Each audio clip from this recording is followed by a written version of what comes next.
Right, optional क्या है आपका? Civil engineering. Civil engineering. Optional और मीडियम क्या है? Optional history. अच्छा, हिस्ट्री में कहाँ कहाँ से क्वेश्चन पूछे गए, किस एरिया पे ज़्यादा फोकस किया?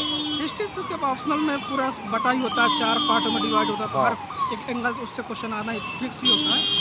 वही जो कंटेम्प्रेरी चलता रहता है उसी से क्वेश्चन थे, कुछ मतलब नया नहीं किया गया कि नया। तो क्या क्वेश्चन पूछे गए अभी, अगर आपके ऑप्शनल से रिलेटेड पूछे गए? ऑप्शन में बेसिक क्वेश्चंस थे, बहुत ज़्यादा डीप में नहीं गए क्वेश्चंस के। आपका नाम? प्रशांत। ओके, सो आज आपके पूरे मेंस के पेपर ख़त्म हो गए हैं, तो कैसा लग रहा है आपको? रिलीफ फील हो रहा है थोड़ा, काफ़ी प्रेशर होता है 9 दिन में, तो हाँ। अच्छा लग रहा है। और ये कौन सा अटैम्प्ट था और मीडियम क्या आपका? ये सेकंड अटेम्प्ट था। ओके। मीडियम इंग्लिश है। ओके, तो लास्ट टाइम आपने अटैम्प्ट दिया था और इस टाइम अटैम्प्ट दिया, तो क्या फील कर रहे हैं आप? Major difference? लास्ट अटेम्प्ट में मेरी प्रिपरेशन इस लेवल की थी नहीं एक्चुअली में, क्योंकि प्रिपरेशन प्रीलिम्स के बाद ही स्टार्ट की थी। इस बार जीएस पेपर्स भी अच्छे हुए हैं और ऑप्शनल भी लास्ट टाइम से अच्छा हुआ है, ओके, तो होपिंग फॉर द बेस्ट, देखते हैं। राइट। ऑप्शनल क्या है आपका? Civil engineering. Civil engineering. तो सिविल इंजीनियरिंग में आपके जीएस पेपर 1 और 2 दोनों ही बढ़िया गए या फिर आपके? नहीं नहीं, पेपर पेपर दोनों अच्छे गए हैं, इजी भी थे और दोनों अच्छे गए हैं। और मैंने इंजीनियरिंग सर्विसेज भी निकाला हुआ है, तो मुझे एक्सपीरियंस भी है इसका। ओके, तो पेपर दोनों अच्छे हुए हैं चल रहे। तो अभी आप सर्विस कर रहे हैं इंजीनियरिंग सर्विस में? हाँ, अभी मैं सर्विस में हूँ। तो सर्विस के साथ आप मेंस दे रहे हैं? हाँ, सर्विस अब क्या कर सकते हैं। हाँ, राइट। कोई सर्टेनिटी तो है नहीं इस एग्जाम की, तो सर्विस तो करना इम्पोर्टेंट है। वाह। सो क्या क्वेश्चन पूछे गए अभी, अगर आपके ऑप्शनल से रिलेटेड पूछे गए? ऑप्शन में बेसिक क्वेश्चंस थे, बहुत ज़्यादा डीप में नहीं गए क्वेश्चंस के। विड्थ भी ज़्यादा नहीं थी इस बार, शायद हो सकता है जो भी रीज़न रहा हो, लेकिन जो एक्सपेक्ट करता है एक लेवल ऑफ डिफ़िकल्टी, उस लेवल ऑफ डिफ़िकल्टी के तो नहीं, थोड़ा सा लोअर लेवल ऑफ डिफ़िकल्टी के थे। तो आपने जितने भी पेपर दिए, सारे पेपर पूरे अटेम्प्ट कर पाए आपके एक्सपेक्टेशन के अकॉर्डिंग? एथिक्स थोड़ा सा मतलब एक्सपेक्टेशन के हिसाब से नहीं हुआ, लेकिन बाकी ओवरऑल सही हुआ। लास्ट टाइम से ओवरऑल अच्छा हुआ है। लास्ट टाइम से अच्छा हुआ। ओके, सो करंट ओरिएंटेड कितने क्वेश्चन पूछे गए सारे पेपर्स में देखो तो? ऑप्शनल में तो मेरा करंट का ऐसा कुछ होता नहीं है हम लोगों का। जीएस 1 और 2 में भी करंट का ज़्यादा वेटेज उतना है नहीं, स्टैटिक प्लस करंट दोनों मिक्स करके होता है जो नॉर्मल आता है। पेपर 3 में भी बेसिक क्वेश्चंस ही थे, तो डायरेक्ट कह पाना मुश्किल है कि कोई करंट से डायरेक्ट क्या है। एक दो क्वेश्चन हो सकते हैं, तो वो अभी मतलब देखना पड़ेगा। जो प्रीलिम्स हुआ वो काफ़ी टफ क्वेश्चन उसमें आए थे, और इस बार मेंस सबको ही कह रहा अच्छा आया, अच्छा गया पेपर। तो क्या यूपीएससी ने जो प्रीलिम्स में इतना हार्ड कर दिया था उस चीज़ को कंपनसेट करने के लिए इसको सिंपल कर दिया?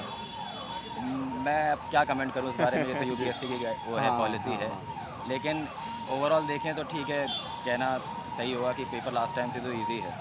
सारे जो क्वेश्चंस, क्योंकि एम्बिग्यूटी कोई क्वेश्चन में है नहीं है सच, है ना। क्वेश्चन सारे स्ट्रेट फॉरवर्ड थे, मेनली जेनरिक नेचर के क्वेश्चंस थे, और क्वेश्चन अगर लिखने की अच्छी प्रैक्टिस है तो डिफरेंट डायमेंशन के साथ उसको लिख सकते हो, उसके ज़्यादा मार्क्स आ सकते हैं। राइट। जैसे आपने सिविल इंजीनियरिंग आपका ऑप्शनल बताया है, तो इसको ऑप्शनल को लेकर रिसोर्सेज या फिर इसके कह सकते हैं तैयारी करने की इंस्टीट्यूशंस की बात करें, या फिर क्या कहते हैं रिसोर्सेज हो गया या फिर गाइडेंस की, तो कितना ज़्यादा अवेलेबल है?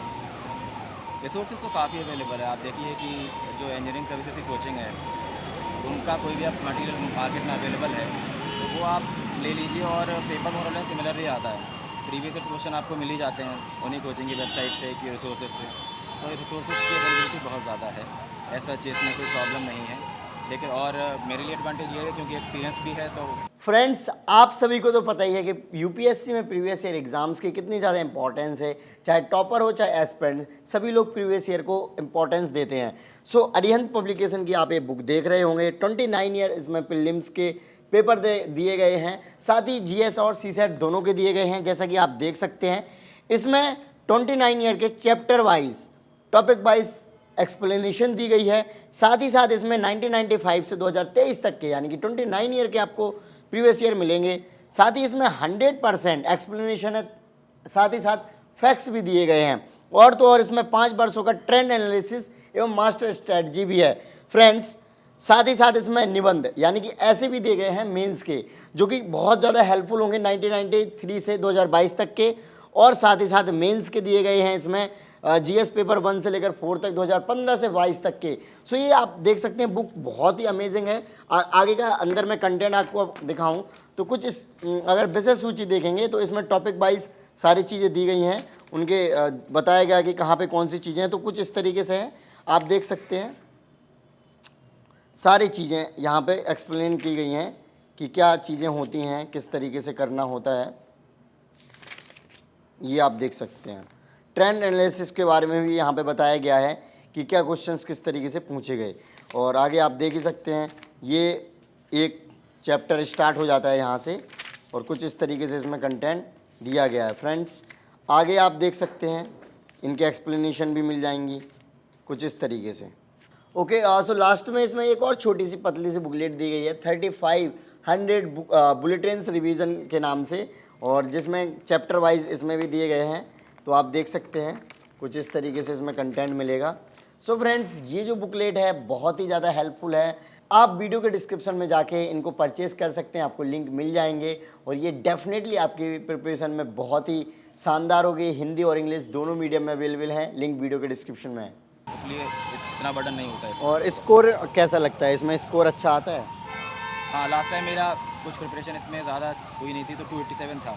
287 इस काफ़ी बार अच्छा ज़्यादा- स्कोर है वैसे इस बार ज़्यादा 287। स्कोर करने की सोच, मतलब 300 प्लस की एक्सपेक्टेशन है। देखते हाँ हैं। हाँ। तो जैसे आपका जो तैयारी कर रहे हो जो यूपीएससी की, अपने इंजीनियरिंग सर्विस निकाल रखा है जो कि यूपीएससी के थ्रू ही होता है, तो आपको इतना टाइम मिल पा रहा है कि आप ये चीज़ें मैनेज कर पा रहे हो, और फिर मिलता है तो कैसे करते हो? नहीं, टाइम तो अरेंज करना ही पड़ता है क्योंकि 6 बजे तक जॉब होती है, उसके बाद 2 से 3 घंटे करना पड़ता है अपने खुद से तैयारी। इसीलिए मेंस में जीएस पार्ट में थोड़ा मुश्किल हो जाता है क्योंकि आंसर राइटिंग और कवरेज, सिलेबस कवरेज दोनों एक साथ कर पाना थोड़ा मुश्किल हो जाता है। टाइम उतना नहीं होता कि कवरेज भी कर लें और आंसर राइटिंग भी कर लें। इसलिए जीएस पोर्शन में थोड़ी सी प्रॉब्लम हो सकती है। और अगर ऑप्शनल, लेकिन अगर आप किसी ऑप्शनल में कंफर्टेबल हो तभी ऑप्शनल लीजिए क्योंकि टाइम क्रंच रहता है, तो उस टाइम क्रंच के को ध्यान में रखते हुए ऑप्शनल का चूज़ करना ज़रूरी है। ओके भैया, थैंक यू। ओके, आपका नाम? शिवांग सिंह। ओके, सो अभी आप जो सारे पेपर ख़त्म हो गए आज रियली फील कर रहे होगे डेफिनेटली, आप कैसा फील कर रहे हो? अच्छा फील कर रहे हैं पेपर खत्म होने के बाद। तो ये कौन सा टाइम था आपका? तीसरा था। ऑप्शनल और मीडियम क्या है? Optional history, history. और मीडियम? हिंदी। हिंदी मीडियम से आप हिस्ट्री लिख कर आए हो, तो सबसे पहले ये बताइए कि आपने सारा पेपर कर दिए, पेपर 1 और 2 फुल करके आए हो? हाँ, पेपर तो पूरा हो जाता है, उससे कोई इशू नहीं होता छोड़ने वाला। ओके, तो ये आपका फर्स्ट मीन्स था। हाँ, फर्स्ट बेंच था। तो आपके एक्सपेक्टेशन के अकॉर्डिंग आप पेपर कैसे सॉल्व कर पाए? पेपर मैंने मतलब जो मैंने उम्मीद लगाई थी उसमें तो पूरा किया, बस थोड़ा मैपिंग वाला थोड़ा सा 19-20 हुआ उसमें। अच्छा, हिस्ट्री में कहाँ से क्वेश्चन पूछे गए, किस एरिया पे ज़्यादा फोकस किया? हिस्ट्री तो क्या ऑप्शनल में पूरा बटा ही होता है, 4 पार्ट में डिवाइड होता है, तो हर एक एंगल उससे क्वेश्चन आना ही फिक्स ही होता है। वही जो कंटेम्प्रेरी चलता रहता है उसी से क्वेश्चन थे, कुछ मतलब नया नहीं किया गया कि नया कुछ। तो फिर तो आपको सारे क्वेश्चन के आंसर बन गए होंगे हाँ, इजीली। क्वेश्चन तो बन गया। तो जैसे एक होता है ना कि आप पूरा पेपर लिख रहे हैं, कुछ क्वेश्चन कभी कभी छूट जाते हैं या फिर कुछ क्वेश्चन में आप कम लिख पाते हो, तो ऐसा हुआ आपका? नहीं, ऐसा नहीं, मैंने टाइम तो मैनेजमेंट। सारे पेपर आपके GS 4 से लेकर और सब? हाँ, किसी में नहीं छूटा, मैंने शुरू से टाइम मैनेज किया। तो क्या लगता है कि आपको किस तरीके से आने वाले टाइम पे मेंस की कट ऑफ क्या रहने वाली है? इसका प्रेडिक्शन करना बड़ा मुश्किल हो जाएगा ना। हाँ हाँ, इस बार सबको ही बता रहा है कि पेपर अच्छे गए हैं, तो आपको क्या लगता है कट ऑफ ज़्यादा जा सकती है? पेपर अच्छे गए, चेक करने वाले को कैसा लगा तो मार्क्स बताएंगे। अभी तो अच्छा सब कोई बोलता रहता है, नंबर आने के बाद ही पता चलता है। उसके हिसाब से प्री का होता तो कट ऑफ हो जाता है, मेंस में कट ऑफ बन रहा है। अच्छा, जैसे हिस्ट्री ऑप्शनल है, उसको रिसोर्सेज की अवेलेबिलिटी को लेकर आप बताना चाहें कि हिस्ट्री में हिंदी मीडियम के स्टूडेंट्स किन चीज़ों पे फोकस करें? अब मतलब ये रिसोर्स वाला मतलब क्वेश्चन तो अब बेतुका सा हो गया है। हाँ, वो तो है। अनुवाद वाले मतलब जो अनुवाद वाली वेबसाइट वगैरह बहुत सारी आ गई, इंग्लिश हिंदी अंग्रेजी, ये सब कोई इशू नहीं है, मतलब मटेरियल वाला, कंटेंट वाला। इतनी कोचिंग वगैरह है जो अच्छा काम कर रहे हैं। अच्छा, जैसे आपने टेस्ट सीरीज और आंसर राइटिंग की होगी, तो क्या लगा कि इससे कुछ हेल्प हुआ है? हाँ, टेस्ट सीरीज आंसर राइटिंग से तो हेल्प तो वही तो की आधार ही है इसका सक्सेस का। हाँ, ओके। सो लास्ट में क्या मैसेज देना चाहोगे फ्यूचर एस्पिरेंट्स? लास्ट में मैसेज यही है कि पढ़ते रहिए, लिखते रहिए, टेस्ट लगाते रहिए बस।